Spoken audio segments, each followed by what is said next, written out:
Hello दोस्तों, मैं ज्ञानेंद्र आप सबका स्वागत करता हूं संकल्प मैथ्स के यूट्यूब चैनल पर। यूपी पीईटी 2022 की श्रृंखला में यह 5वां वीडियो है तथा इतिहास की श्रृंखला में यह दूसरा वीडियो। आज हम पढ़ेंगे प्लासी का युद्ध और बक्सर का युद्ध। क्या क्या इसके कारण थे, क्या परिणाम हुए इसके, किसके किसके मध्य लड़ा गया और कब लड़ा गया, इन बातों को हम देखेंगे। युद्ध से पहले हम लोग देख लेते हैं थोड़ा सा बंगाल स्वतंत्र राज्य के बारे में। बंगाल राज्य की स्थापना मुर्शिद कुली खान ने की। 1700 में औरंगजेब ने मुर्शिद कुली खान को बंगाल राज्य का सूबेदार बनाया। 1707 में औरंगजेब की मृत्यु के बाद में 1717 में स्वतंत्र राज्य की स्थापना मुर्शिद कुली खान ने की। मुर्शिद कुली खान के बाद में इसका दामाद शुजाउद्दीन यहाँ का नवाब बना। शुजाउद्दीन, फिर शुजाउद्दीन के बाद में सरफराज खान जो मुर्शिद कुली खान का पुत्र था। ये कौन था? शुजाउद्दीन इसका दामाद था। मुर्शिद कुली खान का पुत्र कौन था? सरफराज खान। ये रहा 1727 से 39 तक। अब शुजाउद्दीन ने अपने शासनकाल में एक गलती की, उसने बिहार का उपराज्यपाल अलीवर्दी खान को नियुक्त कर दिया। अब इस अलीवर्दी खान ने सरफराज खान को मार दिया, मुर्शिद कुली खान के पुत्र को, और खुद यहाँ का नवाब बन गया। अलीवर्दी खान के कोई भी पुत्र नहीं था, इसके 3 पुत्रियाँ थीं। सबसे छोटे वाले दामाद सिराजुद्दौला को इसने यहाँ का नवाब बना दिया। सिराजुद्दौला 1756 से 57 तक रहा, 1 साल के लिए ही रहा। सिराजुद्दौला के बारे में थोड़ी सी बात कर लेते हैं। सिराजुद्दौला अपने ही घर में कई सारे दुश्मन बना बैठा था। इसकी मौसी घसीटी बेगम, शौकत खान, अंग्रेज, कई सारे इसके दुश्मन हो गए थे इसके सिंहासन को लेकर के, नवाब की गद्दी को लेकर के। प्लासी का युद्ध का मेन कारण, सबसे मेन चीज़ थी अंग्रेज़ों की ईस्ट इंडिया कंपनी की बढ़ती हुई ताकत, जो ये आए दिन सिराजुद्दौला को खटक रही थी। 1717 में फर्रुखसियर द्वारा जारी कर दिया गया था एक फरमान, जिसमें अंग्रेज क्या करते थे, मुक्त व्यापार कर सकते थे कहीं पर भी पूरे भारत में। उस फरमान को ले जा कर के टैक्स फ्री व्यापार कर सकते थे। इस फरमान का अंग्रेज़ों ने खूब दुरुपयोग किया, बखूबी दुरुपयोग किया। इस फरमान को वो खुद तो प्रयोग करते ही थे, साथ में जो व्यापारी होते थे उनको ये बेच करके उनको भी मुक्त व्यापार करवाते थे। तो व्यापारियों से पैसा लेते थे और व्यापारियों का भी व्यापार मुफ्त कर देते थे। अब इससे सिराजुद्दौला को जो राजस्व था वो घटता जा रहा था। अगली बात इन्होंने क्या किया, यहाँ पर कलकत्ता शहर की इन्होंने किलेबंदी शुरू कर दी। ये चीज़ सिराजुद्दौला को नहीं सही लगी। उसने क्या किया, अपनी राजधानी मुर्शिदाबाद से यहाँ पर इनके ऊपर अटैक कर दिया। फिर 20 जून 1756 को इन्होंने क्या किया, फोर्ट विलियम पर कब्जा कर लिया सिराजुद्दौला ने, और एक छोटी सी कोठरी में, वहीं फोर्ट विलियम के अंदर एक छोटी सी कोठरी थी, उसके अंदर 146 अंग्रेज़ों को बंद कर दिया। एक कोठरी थी 18x14 की, इसी के अंदर सोचो 18x14 की कोठरी के अंदर 146 अंग्रेज़ों को बंद कर देने पर उनके दम घुटने से 123 अंग्रेज़ों की मौत हो गई। इसमें कितने लोग बचे? 23 लोग। 23 लोग में एक व्यक्ति थे हॉलवेल। इन्होंने ही इस घटना को ब्लैक होल की घटना का नाम दिया। ये हॉलवेल कई बार एग्जाम में पूछ लिया जाता है कि ब्लैक होल की घटना का वर्णन किसने किया? हॉलवेल ने किया। कब हुई? 20 जून 1756 में। आगे देखते हैं। इस चीज़ से अंग्रेज बहुत ही नाराज हुए। अंग्रेज़ों ने मद्रास से रॉबर्ट क्लाइव को बुलाया। रॉबर्ट क्लाइव एक पहले तो क्लर्क था, फिर उसके बाद में सेनापति बना। यहाँ पर मद्रास प्रेसिडेंसी से इसको बुलाया गया था, रॉबर्ट क्लाइव को बुलाया गया। यहाँ पर रॉबर्ट क्लाइव ने डायरेक्ट सिराजुद्दौला से लड़ाई नहीं की। उसने क्या किया, अपनी सूझबूझ से काम किया। पहले इनके साथ संधि की, एक अलीनगर की संधि।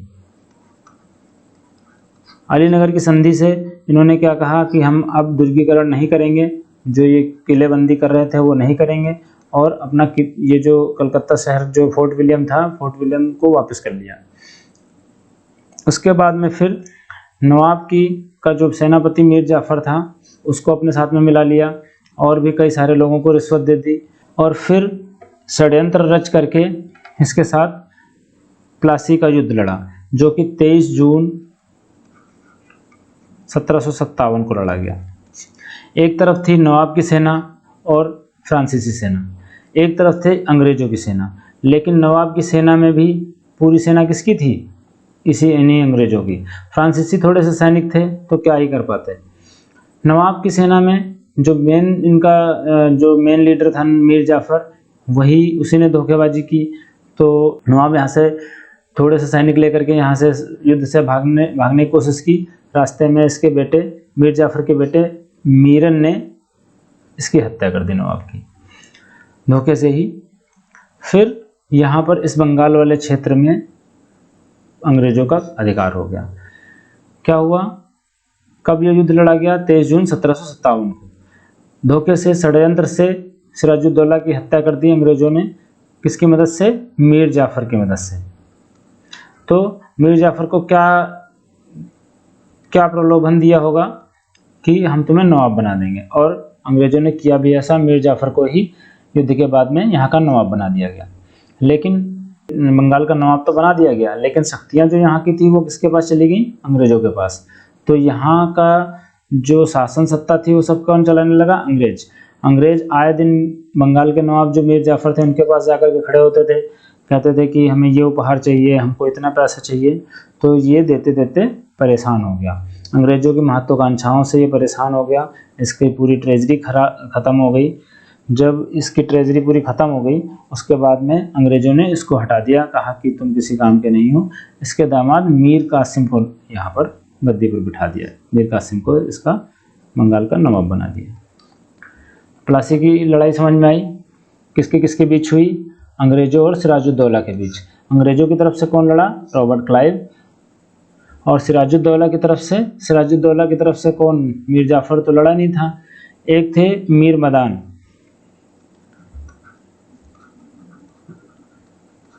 एक सेनापति थे मीर मदान, ये इस युद्ध में मारे गए, और फ्रांसीसी के सैनिक कुछ थे। हम लोग देखते हैं बक्सर के युद्ध की पृष्ठभूमि। जब बंगाल में मीर कासिम बनाया गया, जब बंगाल में मीर कासिम नवाब बना दिया गया, जो मीर कासिम था वो थोड़ा सा योग्य शासक था। ये हो गया बंगाल का एरिया। यहाँ पर थी राजधानी मुर्शिदाबाद। यहाँ से पहले इनकी राजधानी थी ढाका। ढाका से मुर्शिदाबाद राजधानी किसने बनाई? मुर्शिद कुली खान ने। और यहाँ से मुंगेर, यहाँ पर राजधानी मुंगेर बिहार की तरफ लेकर के आया कौन? मीर कासिम। इनकी राजधानी चेंज मुर्शिदाबाद से मुंगेर लेकर के आ गया। यहाँ पर इसने क्या किया? एक फैक्ट्री बनवाई तोपों की। मीर कासिम ने क्या किया? सबसे पहले राजधानी चेंज की, एक फैक्ट्री बनवाई तोपों और बंदूकों की। यहाँ पर अपनी सेना का गठन किया इसने, और धीरे धीरे अंग्रेज़ों से बार बार पैसा मांगने पर धीरे धीरे मना भी करना शुरू कर दिया इसको। इसने क्या किया? अंग्रेज़ बार बार पैसा मांगते थे तो यहाँ से इसने राजधानी एक तो ट्रांसफ़र कर ली, दूसरे फिर पैसा देने से धीरे धीरे मना करने लगा। अब जब मना करने लगा, अंग्रेज़ों को ये बात रास नहीं आ रही थी। और दूसरी तरफ क्या काम किया? दूसरी तरफ ये काम किया, जो ये फरमान का दुरुपयोग करते थे, फरमान का खुद तो दुरुपयोग करते ही थे, साथ साथ में दूसरे व्यापारियों को भी बेच करके पैसा कमाते थे। तो इसने पूरी तरीके से व्यापार टैक्स फ्री कर दिया, सभी करों को समाप्त कर दिया। जब तो फरमान कौन खरीदेगा? तो वैसे भी टैक्स नहीं लगना, तो फरमान से भी टैक्स नहीं लगना, तो कोई फरमान खरीदेगा नहीं। इस तरीके से अंग्रेज़ों को बहुत ज़्यादा नुकसान होना शुरू हो गया। तो अंग्रेज़ों को बहुत गुस्सा आया। अब गुस्सा आया तो इसने क्या किया? मीर कासिम को यहाँ से भगा दिया। मीर कासिम को जब यहाँ से भगा दिया तो मीर कासिम यहाँ से भागता भागता कहाँ पहुँचता है? देखो, ये आपका मैप बना लेते हैं।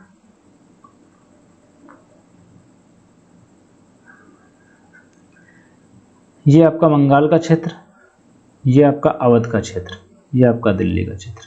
1764 की बात है ये, जब ये बक्सर का युद्ध लड़ा गया। मीर कासिम यहाँ से भागता है और पहुँचता है अवध के नवाब के पास में। अवध का नवाब उस टाइम कौन था? शुजाउद्दौला।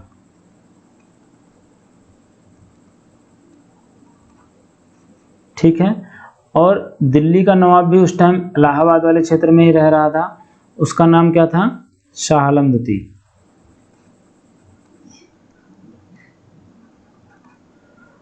तो इन दोनों को संगठित करके, इन दोनों को एक साथ मिला करके, इन दोनों की सेना के साथ में अंग्रेजों से युद्ध लड़ता है। कहाँ पर? बक्सर के मैदान पे। बक्सर कहाँ है? बिहार में। और प्लासी कहाँ है? बंगाल में। तो एक तरफ 3 सेनाएं और एक तरफ अंग्रेजी सेना अलग एक। यहाँ पर कौन कौन है? मीर कासिम,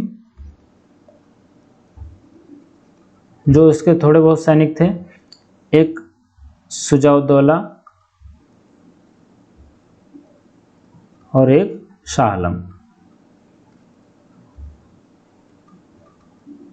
और इधर अंग्रेजों की तरफ से कौन था? Hector Munro. हेक्टर मुनरो इन तीनों सेनाओं को, संयुक्त सेनाओं को हरा देता है। उसके बाद में बक्सर का युद्ध जीत लेता है। मीर कासिम भाग जाता है और शुजाउद्दौला और शाह आलम के साथ में संधि हो जाती है। शुजाउद्दौला और शाह आलम के साथ में संधि हो जाती है, इलाहाबाद की संधि। तो युद्ध समझ में आया। 1764 में युद्ध किसके साथ? बक्सर का युद्ध कब हुआ? 1764 में। किसके साथ हुआ? किसके बीच हुआ? मीर कासिम, शुजाउद्दौला, शाह आलम एक तरफ थे और हेक्टर मुनरो मतलब अंग्रेज एक तरफ थे। इस युद्ध के बाद होती है संधि। मीर जाफर, वही जिसको हटा दिया गया था, उसको पुनः बंगाल का नवाब बना दिया जाता है। और क्या होता है? 2 संधियां होती हैं, एक इलाहाबाद की प्रथम संधि और दूसरी इलाहाबाद की द्वितीय संधि। ये दोनों संधियां कब होती हैं? 1765 में। युद्ध कब लड़ा गया? 1764। 1 साल बाद संधि क्यों होती है? क्योंकि जो मेन लीडर था इनका, मतलब रॉबर्ट क्लाइव, वो उस टाइम इंग्लैंड में था। जब ये वापस आता है तब ये संधि करता है आकर के दोनों के साथ में। पहली संधि 12 अगस्त 1965 को हुई शाह आलम द्वितीय के साथ में। पहली संधि बड़े बादशाह के साथ में होगी। इनसे क्या कहा गया कि आप हमें बंगाल, बिहार, उड़ीसा की दीवानी दे दो। मतलब यहाँ जो टैक्स कलेक्शन का काम है वो कौन करेगा? अंग्रेज करेंगे, बंगाल, बिहार, उड़ीसा वाले क्षेत्र में। उसके बदले में हम आपको इलाहाबाद और कड़ा वाला क्षेत्र दे देंगे। ठीक है। अवध के क्षेत्र में आता था इलाहाबाद और कड़ा वाला क्षेत्र। इन्होंने क्या कहा कि आप हमें यहाँ की अगर दीवानी दे देंगे तो हम आपको इलाहाबाद और कड़ा वाला क्षेत्र दे देंगे। इसके बदले में हम आपको 26 लाख रुपए वार्षिक पेंशन भी देंगे। इतनी बात हुई इलाहाबाद की प्रथम संधि में। इलाहाबाद की प्रथम संधि में क्या क्या हुआ? पहली चीज़, बंगाल, बिहार, उड़ीसा की दीवानी ले ली। इलाहाबाद और कड़ा वाला क्षेत्र मुगल बादशाह को दे दिया और 26 लाख रुपए वार्षिक पेंशन देने की बात की। दूसरी संधि होती है अवध के नवाब के साथ में। ये 16 अगस्त को 4 दिन बाद में होती है। इनसे इलाहाबाद और कड़ा वाला क्षेत्र ले लिया जाता है। किसको देने के लिए? बादशाह को देने के लिए। और युद्ध में क्षतिपूर्ति के लिए 50 लाख रुपए इनसे मांग लिए जाते हैं अवध के नवाब से। तो चीज़ें समझ में आ गई। एक बार हम लोग दोबारा से देख लेते हैं सारी चीज़ें।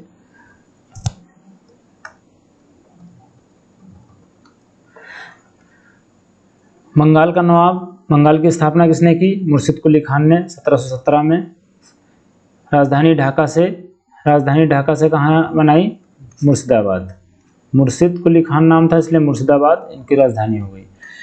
इनका दामाद बना नवाब, इनके दामाद का नाम क्या था? शुजाउद्दीन। उसके बाद में सरफराज खान इनका पुत्र नवाब बना।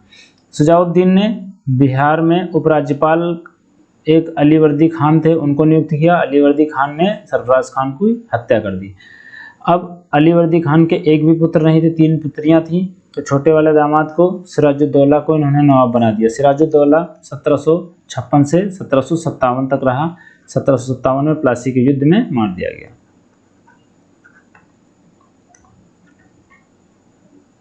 इसके बाद प्लासी का युद्ध क्यों हुआ?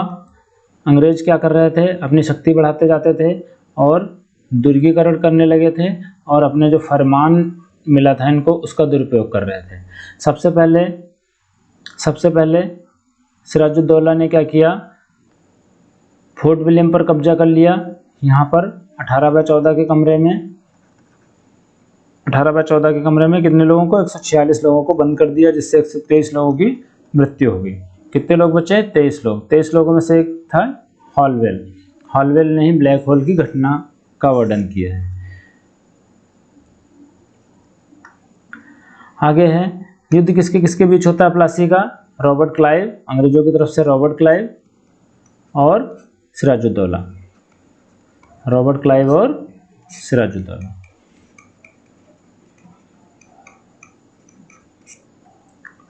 इसमें सिराजुद्दौला हार जाता है और धोखे से मीर जाफर के बेटे, सिराजुद्दौला के सेनापति मीर जाफर के बेटे मीरन ने ही सिराजुद्दौला को मार देता है। युद्ध के बाद में बंगाल का नवाब कौन बन जाता है? मीर जाफर, वही जिसने गद्दारी की थी। और मीर जाफर भी अंग्रेजों की महत्वाकांक्षाओं को पूरा नहीं कर पाता है। फिर मीर जाफर को हटा करके मीर कासिम को नवाब बना दिया जाता है। मीर कासिम योग्य नवाब था, इसलिए इसने क्या किया? सबसे पहले अपनी राजधानी मुर्शिदाबाद से, ढाका से आई थी मुर्शिदाबाद से इसने क्या किया? मुंगेर लेकर के चला गया। मुंगेर कहाँ है? बिहार में। इसने वहाँ पर क्या किया? एक फैक्ट्री की स्थापना की, एक सेना की स्थापना की और धीरे धीरे अंग्रेजों को पैसा देने से भी इनकार करने लगा। इसने टैक्स फ्री कर दिया बिल्कुल व्यापार, ताकि फरमान का दुरुपयोग जो हो रहा है वो बंद हो जाए। अंग्रेजों को इससे गुस्सा आता है और 1763 में मीर कासिम को भगा देते हैं यहाँ से अंग्रेज। फिर मीर कासिम अवध के नवाब शुजाउद्दौला और मुगल बादशाह शाह आलम द्वितीय का साथ लेकर के तीनों मिलकर के अंग्रेजों से युद्ध करता है हेक्टर मुनरो से और हार जाता है बक्सर के युद्ध में। बक्सर का युद्ध कब होता है? 1764 में। बक्सर के युद्ध के बाद में होती हैं 2 संधियाँ, एक इलाहाबाद की संधि प्रथम, इलाहाबाद की संधि द्वितीय। पहली संधि शाह आलम द्वितीय के साथ में होती है, उनसे बंगाल बिहार उड़ीसा के दीवानी ले ली जाती है। उसके बदले में इलाहाबाद और कड़ा का एरिया दे दिया जाता है। अवध के नवाब के साथ संधि होती है 16 अगस्त को, उनसे इलाहाबाद और कड़ा का एरिया ले लिया जाता है, जो शाह आलम द्वितीय को दे दिया जाता है। इसके बाद में 1765 से शुरू हो जाता है द्वैध शासन। क्या शुरू हो जाता है? द्वैध शासन। द्वैध शासन किसने लागू किया? क्लाइव ने। कब तक चलता है? 1772 तक। हमने पिछली वीडियो में ये बताया भी है आपको, टाइमलाइन वाली वीडियो में। द्वैध शासन 1765 से 72 तक चलता है। फिर 1765 से 72 के बीच में इतना ज़्यादा शोषण होता है बंगाल वाले एरिया का कि यहाँ पर अकाल तक पड़ जाता है। 1772 में वॉरेन हेस्टिंग्स आता है और द्वैध शासन को समाप्त कर देता है। फिर 1773 वाले एक्ट से ये बन जाता है गवर्नर से गवर्नर जनरल ऑफ बंगाल। तो ये कहानी आपको समझ में आई आज की वीडियो में इतना ही। वीडियो अगर पसंद आ रही हो तो लाइक करें। आप लोग इसके साथ में अपने नोट्स भी बनाते रहें, अपनी पढ़ाई लिखाई करते रहें। जो चीज़ें समझ में नहीं आ रही हैं वो आप कमेंट सेक्शन में पूछ लीजिए। मिलते हैं नेक्स्ट वीडियो में, तब तक के लिए गुड बाय।